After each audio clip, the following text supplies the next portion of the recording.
కాస్త తొందరపడదు. ఎందుకంటే చీకటిని చూస్తేనే వెలుగు విలువ తెలుస్తుంది, చీకటిని చూస్తేనే వెలుగు విలువ తెలుస్తుంది, కష్టం అనుభవిస్తేనే సుఖం విలువ కూడా తెలుస్తుంది, గాడిని చూసినాకనే గుర్రం విలువ కూడా తెలుస్తుంది. అర్థమైందా? అందుకే కాంగ్రెస్ రావాలి ఒకసారి, వస్తేనే ఇంకొక 20 ఏళ్ళు గులాబీ జెండా తప్ప మళ్ళీ ఒక జెండా తెలంగాణ ఉంటుంది. మీరు ఒక్క మాట ఆలోచన చేయండి. సరే ఇప్పుడు తాత్కాలికంగా మనకు ఉండొచ్చు, ఇప్పుడే పల్లాన చెప్పిండు, వాళ్ళు ఎవరు పోయి గాడిదంటే గుర్తొచ్చింది. ఈ మంత్రుల కంటే గాడిదలకి తిన్నామని పోయి దరఖాస్తు ఇచ్చిన పిల్లలు. తప్పేమున్నది నాకు అర్థం కాదు, తప్పేమున్నది? వీళ్ళకి చెప్పినా గోడకు చెప్పినా ఒకటే.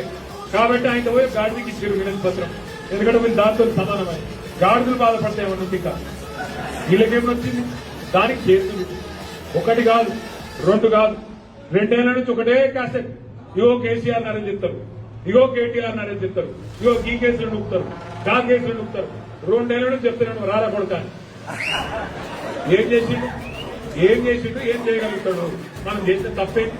కేసీఆర్ గారు జనగామ నీళ్లు ఇచ్చుడు ఆయన చేసింది తప్ప, 24 గంటల కరెంటు రైతులకు ఇచ్చుడు తప్ప, 73,000 కోట్ల రూపాయలు రైతుల ఖాతాల్లో రైతు బంధు రూపంలో వేసుడు తప్ప.